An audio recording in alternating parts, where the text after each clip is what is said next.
Headed to SoFi Stadium? Skip the traffic and ride the Culver City Bus Line 99, the SoFi Express, your direct $2 base fare round-trip ride from the Culver City Transit Center at Westfield, Culver City. Buses run on weekend game days every 20 minutes starting 3 hours before kickoff, with return service beginning at the start of the third quarter. And guess what else? We're hiring. Join our team and help keep the community moving. Visit culvercitybus.com or call 310-253-6500 for info on your next ride to the game or maybe your next job.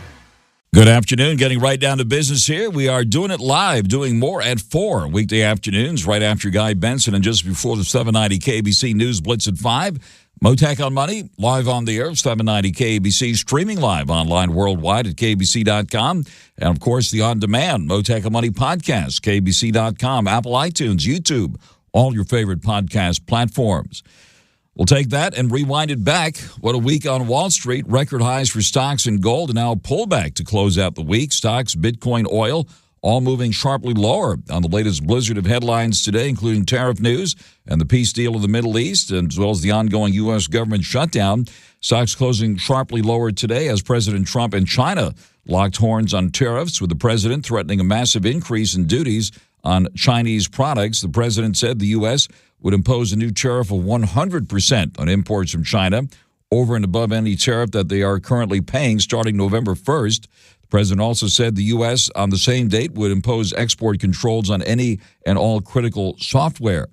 All this in retaliation for new export controls that China imposed on rare earths and minerals, which we were talking about 24 hours ago with China expert Gordon Chang on this program. Around 70% of the global supply of rare earths minerals comes from China, and those are essential for high-tech industries, including cars, defense, and semiconductors.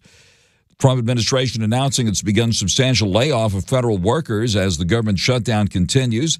This fulfills a threat from the administration if Congress didn't pass a government funding bill. The layoffs go beyond the temporary furloughs that usually occur during shutdowns. The Dow coming in for a closing loss of nearly 880 points, settling at 45,480. The S&P 500 down 183 points, and the NASDAQ slid 820 points. Looks like the worst day since April. President Trump taking aim at China and its leader today in a lengthy post on Truth Social. The post coming after China heated up the trade tensions with the United States. Also, the U.S. Adding new port fees on American ships, launching an antitrust investigation into Qualcomm on the Chinese side. Beijing also in the midst of tightening export controls on rare earth metals, which got this whole thing started. The return to President Trump's tariff wars, putting a pin on an already wobbly week for markets. The latest economic reports showed that have been delayed, of course, because of the government shutdown. We did get the University of Michigan's reading on consumer confidence for the month of October. That came out today, showing consumers are still feeling a bit sour about the economy, especially concerns about jobs and high inflation. Consumer sentiment, though, relatively unchanged in the month of October, according to the University of Michigan's survey. Looking ahead, we got earnings coming up in the week ahead, led by the big banks, J.P. Morgan Chase, the big dog on Wall Street, and Citigroup. Bitcoin tanking today, got as low as 104,007, I believe. That's what the lowest I saw it anyway. Right now it's hovering at around 113.8, down about 2,800 here at the moment. Oil also moving sharply lower as trade tensions took a turn for the worse, and the peace plan in Gaza eased concerns about a supply crunch. We saw oil coming down, and right now down more than $3 at 58 and change in New York, also lower in London. Oil prices falling for the week after Israel approved the framework that would see Hamas release hostages in exchange for prisoners. U.S. service members will arrive in Israel this weekend to oversee the implementation of the ceasefire with Hamas, according to a Fox News report. The U.S. troops, all of whom come from the U.S. Central Command, CENTCOM, will set up the Civil Military Command Center as the ceasefire unfolds. President Trump is planning to depart this weekend on a trip to the Middle East for the formal signing of the ceasefire deal, which he helped broker between Israel and Hamas. The president said he would probably be there when the remaining hostages in Gaza are released on Monday or Tuesday.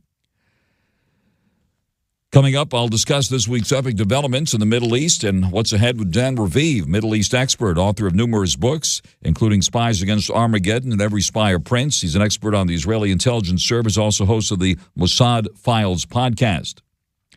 Big plans on the drawing board at PCH and Sunset Boulevard, closer to home. The California Coastal Commission is considering a plan to demolish the iconic Gladstone's restaurant in Pacific Palisades and replace it with a new fine dining establishment designed by architect Frank Gehry for celebrity chef Wolfgang Puck for his crowning achievement at PCH and Sunset. Coming up later, I'll be speaking with the one and only Wolfgang Puck. He also has a heart for kids and is organizing a wonderful barbecue in Beverly Hills soon to benefit No Kid Hungry, a great organization. But first, on your money, the markets and the economy, all the epic news this week. Joining us live now is Brian Perry, veteran market strategist, BrianPerryInvesting.com, author of numerous books as well, including the 25% Cash Machine. Brian Perry, thanks for stepping up to the plate to wrap up this epic week here today.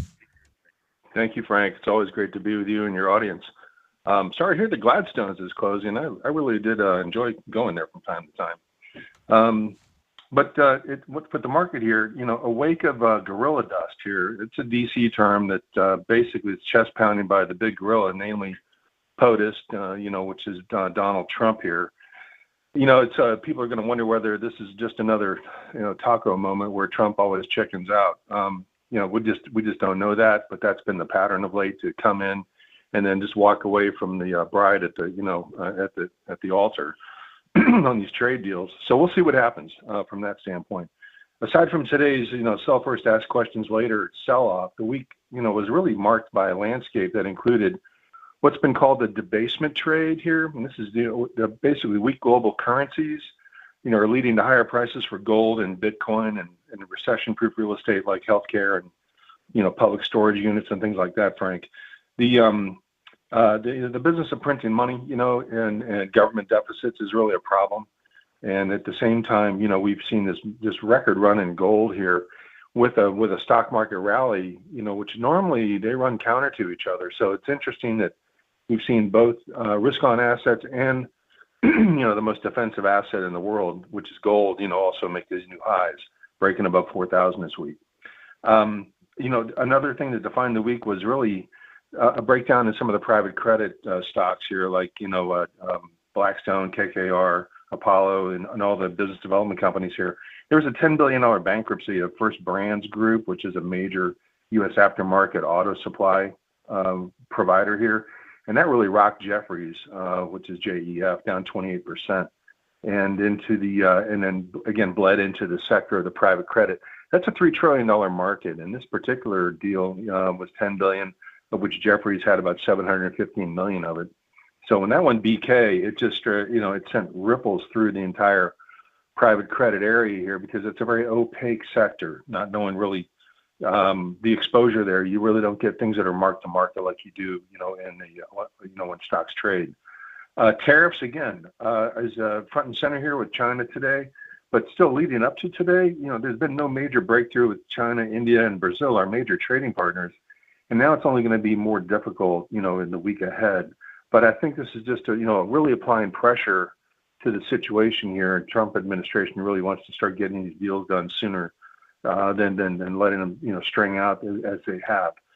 Another area that's been a positive development has been the drug stocks rally here after several companies have joined Trump's most favored nation list here, which is an interesting take because they were able to get tariff exemptions up to 3-year grace period here and access to TrumpRx.gov, which is a federal direct-to-consumer platform, and also regulatory relief, which is expedite approvals for U.S.-based manufacturing. And so you've got companies like Eli Lilly and Novartis, Novo Nordisk, Pfizer, AstraZeneca, Amgen. They've all joined this list, and their stocks popped on this because it just allows for again, you've got a direct-to-consumer access now for the first time in a while, and some regulatory and also the alleviation of tariffs or the threat of tariffs.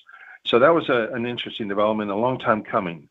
And it's basically today we saw the VIX spike 30%. It's like the 50th largest move in the VIX in history, and it's a flush. Okay, so what we're going through right now is a one-day flush. Probably a 2-day flush. You've got the S&P here about to test its 50-day moving average, which I think will hold. So these sell-offs tend to be about 2 to 3 days, And so it's important that people have their buy list together here, Frank, because I think it's going to be a really good buying opportunity. Because, with the interest rate, you got three structural things in place here. You've got this AI trade, which is still very much, a huge tailwind with a lot of CapEx spending here. Major deals are being announced every day. You've got the Fed now in a lower rate cycle, so they're expected to cut down later October, again in December, and early next year. And then you've also got this move into a lot of this really strong reshoring of U.S. Assets here. And so I think that people need to use this opportunity here, because there's been a long time people have been wondering what was going to hook the market, because it's run up for so long and so steadily, and then we get this pullback here, and you've got to have your shopping list to put together here, because the fourth quarter and the first quarter are where 80% of the market gains are made in historical terms. And I just think that people, should use this, if they've got powder, to put their list together here and go shopping, Monday and Tuesday and leg into this pullback.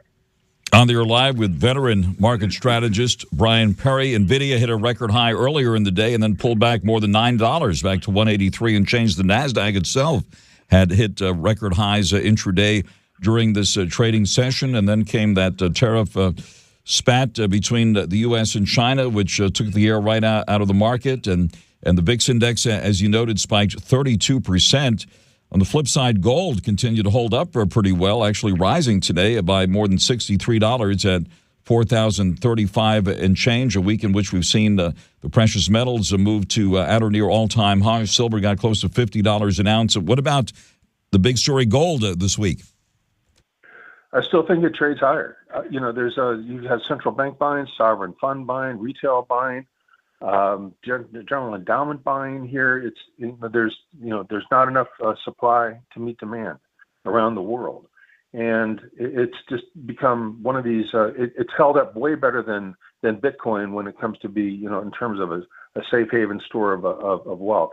Going back to 1996, Frank, gold has actually outperformed the S&P 500 if you stretch it out that far, and it's just amazing how gold has now made this run here. But there seems to be a trajectory toward the $5,000 mark before this rally is over here. So this looks for real, and the volume is just off the charts right now. So this looks very good. And with Bitcoin selling off today, it just proves that gold is still the king of the defensive trades within the commodity space. And I think it just continues to hold its own and carry higher. And silver as well. Silver is used through a number of industrial and high technology areas. And silver is really broken out here to not catch up with gold necessarily, but also as a tandem trade for people that want to just say, how do I diversify into this precious metals area?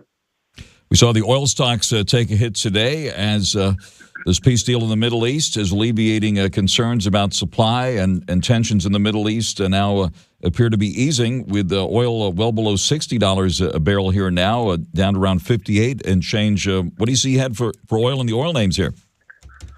Well, not great there. You even seen the refiners are even pulling back here, Frank, like Valero and Phillips 66 and others. I still own Chevron as a dividend play, but excuse me, in general, I just think it's an avoid for the time being here, because a break of below 60 here really just that pinches profitability for all the producers out there, and it just there's always cheating by OPEC Plus on supply hitting the market here, and Russia continues to pump oil, like it's going out of style. And this has been our problem with India. They're buying all this Russian oil, and they're sending it over to China after they refine it, for considerably less than what the market bears, and without any way to stop that, then you're still going to see this demand, supply push in there of oversupply.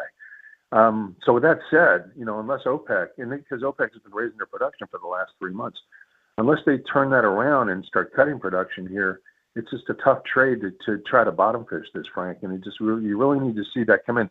If the Trump administration would load up on the strategic oil reserve, then that might put in a bottom, and they may. that's something to look for in terms of a headline in the next week or two, because it's at a price now where the government ought to go, really load up at this price. All right. Certainly the cryptos got caught in this downdraft today with Bitcoin right now at around 113.6. It got down around 104.7. I think that was the lowest I saw it anyway. I know you followed the cryptos too. What about the crypto move here today? Bitcoin, Ethereum below 3,900 here at the moment. Doge back to 19 cents. Give us your thoughts on the crypto space here.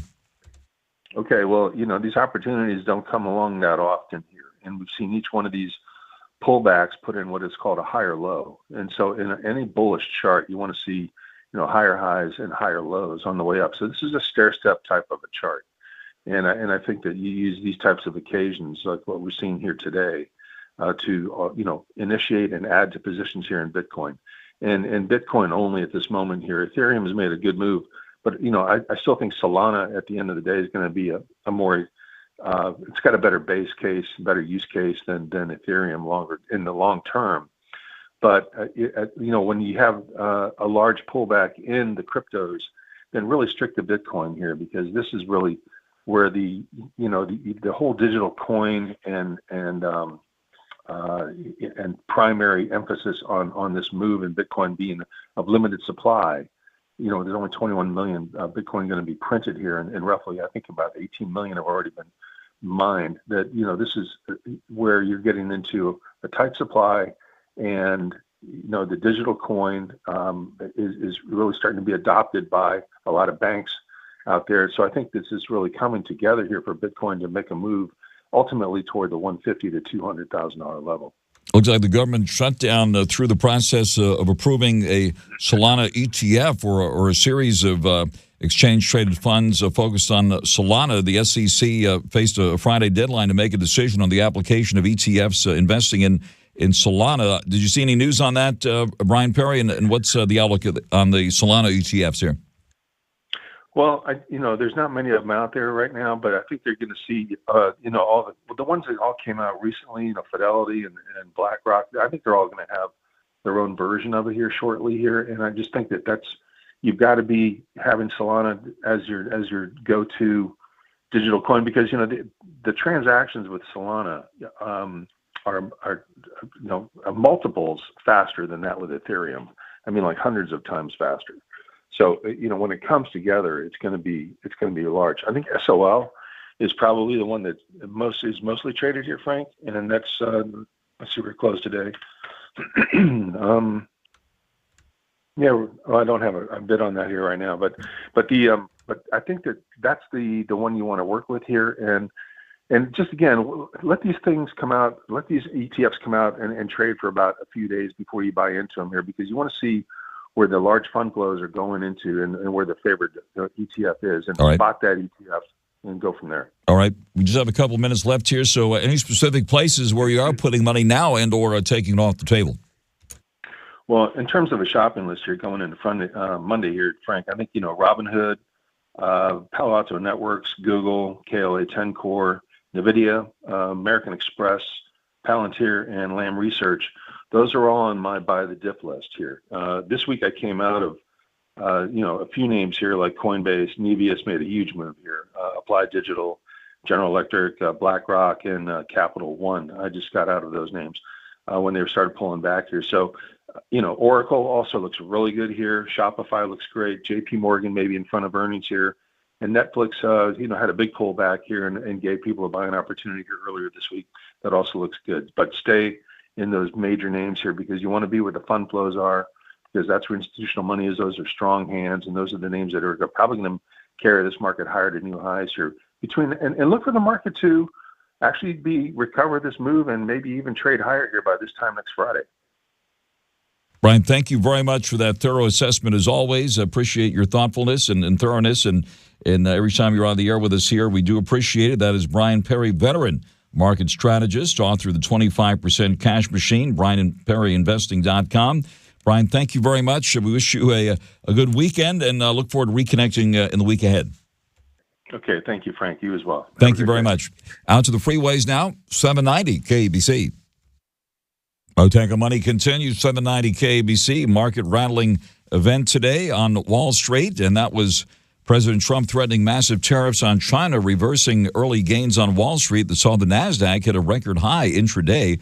The Nasdaq came in for a closing loss of 820 points, settling at 22,204. The S&P 500 closed down 183 at 6552, and the Dow tumbled 879 points at 45,480. The volatility index spiked today by 32%. All three of the major averages posted a decline of at least 2.5%. Price of gold moving higher, up 63 and change at $4,035 and change. Silver up 36 cents at $47.51. Bitcoin took a hit today, down about 8,000.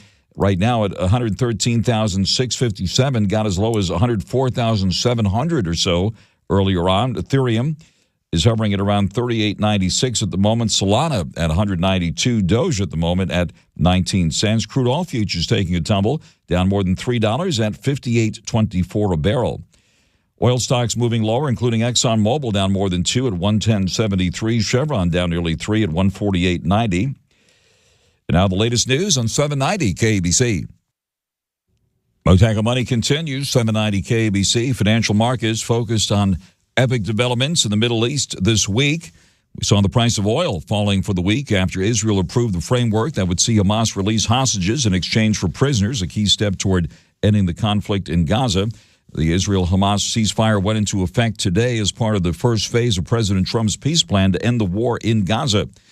We're watching the latest developments here. Latest report from Fox News says U.S. service members will arrive in Israel this weekend to oversee the implementation of the ceasefire with Hamas. The troops, all of whom come from the U.S. Central Command, according to the report, will set up the Civil Military Command Center as the ceasefire unfolds. And President Trump also planning to depart this weekend on a trip to the Middle East. Following all of these epic developments very, very closely is Middle East expert Dan Raviv, former network news correspondent, Middle East expert, author of numerous books on the Israeli intelligence service, including Spies Against Armageddon and Every Spy a Prince. He also hosts the Mossad Files podcast. Dan Raviv, thank you very much for taking the call here this afternoon. Well, we're talking once again, Frank, on a historic day. It seems that I'm talking to you about the Middle East, even as things change. This has happened between you and me for more than 30 years. But here's the end of the Gaza war. I really believe that the Trump plan is working. A lot of details being worked out, but basically Hamas should be handing over all the Israeli hostages by Monday, midday in the Middle East, and then one other feature, Frank. President Trump will be there on Monday addressing Israel's parliament, and I'm confident if everything goes well, he will be meeting, greeting, and congratulating the Israeli former hostages. So, quite a sequence of events taking place. All of this, many thought would be impossible just a couple of weeks ago, but we did hear today from the Israeli Prime Minister Benjamin Netanyahu. He delivered a televised address talking about this, saying that he did not listen to those who argued that it would not be possible to bring the hostages home and see all of these epic developments. Dan Raviv, we are indeed witnessing history and at a very, very fast pace here. Yeah, there's a political story behind what Prime Minister Netanyahu is saying. He's defending the notion that he had to keep the war going in the Gaza Strip. In the month of March, you have to realize, just 7 months ago, he could have continued with a ceasefire plan that the United States had mediated. And frankly, Netanyahu thought that, no, it's not good enough. Only a few hostages are getting out week after week. And he decided to push the military harder. Of course, a lot of Palestinians in Gaza were killed, and frankly, dozens more Israeli soldiers. And so Netanyahu has to stand up now for the notion that it's the military pressure that made Hamas surrender now all the hostages. Now, the fact is Hamas hasn't surrendered in the sense of agreeing that they lost this war, but they're giving up all the hostages, and Israeli troops are still holding just over half of the Gaza Strip. All in all, I think it went well for Israel, but again, there is controversy as to whether the last 7 months of warfare were necessary. They were live with Dan Raviv, and if you had a chance to see the latest report that I cited from Fox News saying that U.S. troops will be arriving in Israel this weekend. Yeah, it's actually a surprise because the deal that President Trump worked out was envisioning that there would be troops from other countries acting as peacekeepers. All of them would be Muslim countries in the Gaza Strip, making the people of Gaza, who are overwhelmingly Muslims, feel more comfortable, even from far-off Indonesia, but also from moderate Arab countries and from Turkey, and maybe Qatar would send some troops. And suddenly, today, we hear 200 U.S. soldiers involved. Now, the U.S. officials tell us American soldiers will not enter the Gaza Strip. They're going to monitor the ceasefire to make sure it's going well. They're going to make sure that the aid trucks are getting in because food and medicine are really needed in the Gaza Strip. And so I believe that that's going to be totally on the Israeli side of the Gaza border. I can imagine some Americans might be on Egypt's side. But again, Pentagon officials say Americans won't be in the Gaza Strip itself, but having 200 American soldiers there, I think gives everyone in the Middle East more confidence that this deal is going to hold. A lot of uncertainty in all of this. If it does continue to hold, hopefully it will, right? Van Raviv, what do you see as some of the big challenges in all this weekend? Yeah, what's called phase 2 and phase 3. That's really the issue. I mean, this is phase 1, and challenges include finding all the hostages, right? What if Hamas actually hasn't been holding all the hostages? There are 48 remaining. Israeli intelligence has known for some time that 20 are alive, 28 are dead. Already we hear that Hamas has told the intermediaries, we don't really know where all the dead bodies are. And President Trump has made reference to that several times in recent days, that it's going to be hard to find all the Israelis who were kidnapped and died in captivity or were murdered by Hamas. So we'll see if that goes smoothly by the deadline. Again, the deadline, midday Monday, just the time that President Trump plans to be there. There's really, a lot riding on getting it all right in the next 72 hours. But then after that, the plan calls for having negotiations for the future of the Gaza Strip, even the future of Palestinians. That's very ambitious. I hope there's enough goodwill so they have some honest negotiations, but we're not absolutely sure they'll get to so-called phase 2 and phase 3. On the line with Dan Raviv, Middle East expert, and as far as reaction in the financial markets, all this is seen as easing tensions in the Middle East, certainly, and we've seen the price of oil move sharply lower. That in itself has an impact in that region as far as the economy is concerned. Lower oil prices. It appears Saudi Arabia and other oil producers have been increasing production, putting downward pressure on the price of oil. I know you follow that closely as well. Dan Raviv, what do you see ahead on that front? Yeah, they've been cooperative. The oil producers, especially there in the Arab world, very much cooperating, frankly, with the United States. President Trump, when he made his visit to the region 5 months ago, he made, he firmed up a lot of friendships. And so I think he got cooperation on this. Also, when the U.S. helped Israel in blasting Iran, in hitting Iran's nuclear program in the month of June, that also tightened the relationship between the Gulf Arab countries and the U.S. So you see a lot of cooperation there. Of course, Frank, I don't have to tell you the shock today, Friday, was President Trump's renewed fight with China. That has given a sense of instability for a moment, but at the same time, where things between, Israel and the Palestinians seem to be going better. And as a footnote, the announcement from the Nobel Peace Prize Committee today, President Trump did not win the Peace Prize, but looks like the person that did win it called President Trump and said he really deserved it. President Trump said that was a very nice thing to do. Might the president be up for it next time around? It was incredibly charming from her, to do that, and that's Ms. Machado, who is an opposition leader in hiding in Venezuela. Now, here's the reason she did that, by the way, because the opposition in Venezuela that wants to get rid of the Maduro regime, they want to make sure that the Trump administration is with them, with the opposition in Venezuela. So she was very smart making the call. As for the notion that the Nobel Peace Prize Committee in Norway might consider Donald Trump next year, well, you never know. Again, they did not choose him today. I still think there's a widespread feeling that committee in Norway is, shall we say, liberal. and probably don't like Mr. Trump, but depending what happens in the coming year, I think he has another shot at it. Dan Raviv, thank you very much for that thorough assessment as always. We do appreciate it. We will follow all the epic developments with you this weekend and hope to reconnect in the week ahead. Dan Raviv, Middle East expert, former network news correspondent, author of numerous books, including Spies Against Armageddon, Every Spy or Prince. And be sure to check out Dan Raviv's excellent podcast, The Mossad Files. Dan, thank you very much for joining us live here this afternoon. Always a pleasure, Frank. Thank you very much, and we go out to the freeways now on 790 KABC.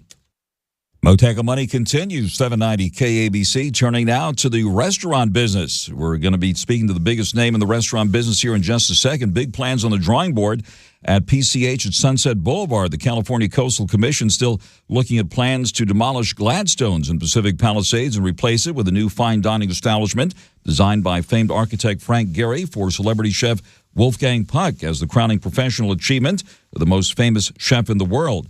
Wolfgang Puck, whose restaurant empire includes Spago, Cut Steakhouse, and the list goes on, known for his restaurants and also for his amazing philanthropy. He has a heart for kids, too, and is organizing a wonderful barbecue in Beverly Hills at the Mayborn Hotel to benefit a group called No Kid Hungry. Joining us live now, the one and only Wolfgang Puck. Chef, thank you very much for taking the call here this afternoon.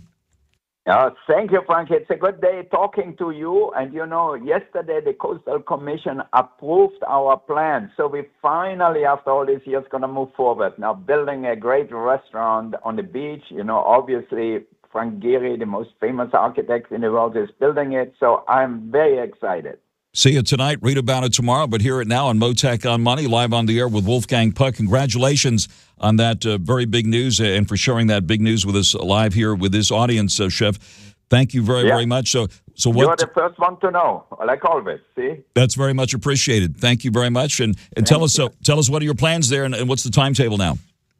Oh, by the timetable, once we are raising the money now. We're going to start raising the money, and then hopefully by 28 we're going to open. So I think it's going to take 2 years construction So in about 2 years from now, hopefully it will be ready. Maybe 2.5 years, but somewhere like that. But now finally the big hurdle of getting the permit is over, and we can start working now. I'm excited about that. It took a little too long. I got gray hair meanwhile, but better late than never, they say. You look great, Chef, and that's very, very big news. And we've been talking about this for many years. I know it's been on the drawing board, so that is great, big news. And thanks for sharing that live with us here with this audience. And while we have you here, a lot of restaurants have come and gone, but you've withstood the test of time.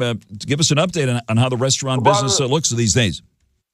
LA is kind of in a crisis this year. It's not the best year. With the fire, so unfortunate in Pacific Palisades, up in near Pasadena, the Eaton fire and everything. So that started the year really on a terrible side. Then in the summertime, we had the National Guards and ICE and everybody creating such a confusion downtown, and that was spread bad news all over the world. So tourism was down in Los Angeles, businesses down in Los Angeles, but we'll survive it. We are still here, we are still doing our things, and we are very excited that next Sunday the 19th we're gonna start back and do our big barbecue at the Mayborn Hotel in between Beverly Drive and Cannon Drive, so right across the street from Spago.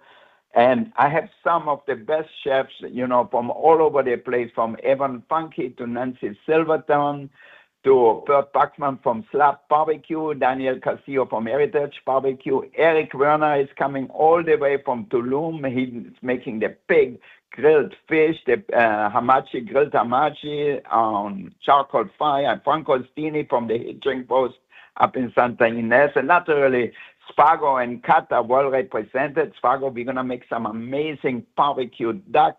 And I must tell you, we're going to have the best meat of any barbecue ever, because Snake River Farm gave us their meat. And, Snake River Farm is one of my favorite meats. It's a cross in between Wagyu and Black Angus beef. So you get the flavor of the beef and you get the tenderness and the richness of the Wagyu. That mixed together with a great cut barbecue sauce, it's going to be a lot of fun. And we have great drinks. We have a whole mixology program. We're going to have Chopin vodka there. We're going to have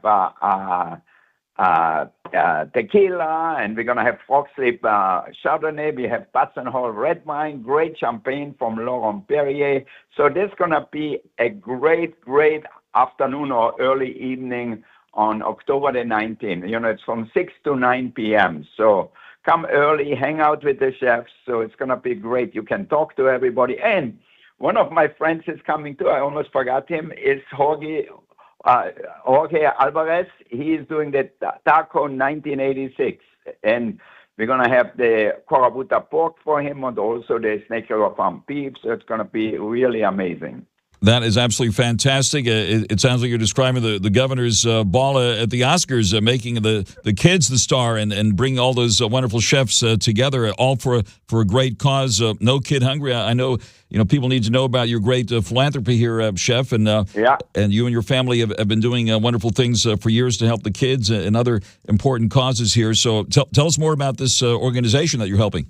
Well, we have so many of the food programs for children in school and everywhere they get cut back. So now finally, we are starting to emerge and donate some money for them so that way kids don't have to go to school without food, or after school programs where they can get some food. And I know I'm doing also a benefit tomorrow at Arnold Schwarzenegger's house, and he's also involved in the after-school program. So we are trying to feed the kids. So it's an important part. You don't want to go to school hungry. So it's important that everybody can get some food in schools or kindergarten or wherever, where, a lot of people cut money back on the social services. So I think we are responsible citizens, so we try to help out wherever we can. Even, I must say, it's a difficult time for restaurants now. A lot of restaurants closed already and still closing. So, but you know what? We are lucky. We are here 43 years, Spargo. Chinois is 42 years, and Cut 20 years. So we are hanging in there, and hopefully we'll continue for at least 50 more years. That's wonderful. And Byron's doing great, too, at Merwa, right? And how's your son doing now?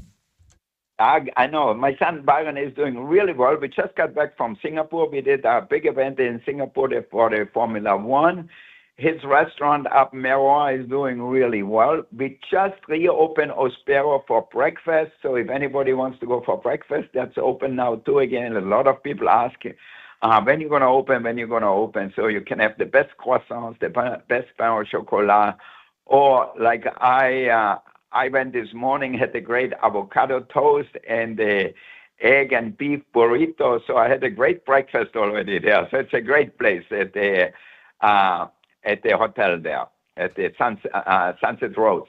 Rose Hotel. Yeah. Absolutely. And they changed their name. So, but I think everywhere, so Byron is doing really well. He's working really hard. He's actually at the Mayborn now, talking to Damon Gordon, who is the chef, who is participating also with some barbecue meat from the Mayborn Hotel. And he is putting the final plans together. So, we're going to grill outside. The fire department was really generous, so they're going to be there also looking, nothing bad happen. So I'm really excited. And I think it's good to do positive things. We had so much negativity this year, so it's time to start being positive and work and do something together. That sounds really wonderful. It's certainly a beautiful venue there, Cannon Gardens. Looks like Milan there, absolutely beautiful venue adjacent to the Mayborn Hotel with Spago right across the street. Chef, thank you very much for breaking the big news here and sharing that wonderful news about the Beverly Hills Autumn Barbecue coming up on October 19th at the Mayborn at Beverly Hills in conjunction with the city and to benefit No Kid Hungry. It's all over social media, so look up No Kid Hungry, and I'm sure you'll find it. Chef, thank you very, very much for joining us live here this afternoon. Thank you, Frank. Have a great weekend. Thank you very much, Chef. Always great to speak with you. Live with us here on Mottek On Money on 790 KABC. Getting hungry now. Looks like the stock market pulled back today to close out the week. It's going to be a historic weekend, so be sure to join us again on Monday afternoon. I'll be back with more at 4 right here. The Dow down 879 at the bell today. NASDAQ down 820. The S&P 500 down 183. Stay tuned now for the 790 KBC News Blitz on 790 KBC. Headed to SoFi Stadium? Ride the Culver City Bus Line 99, the SoFi Express. Just $2 base fare for a round trip from Westfield Culver City on weekend game days. We're hiring too. Learn more at culvercitybus.com or call 310-253-6500.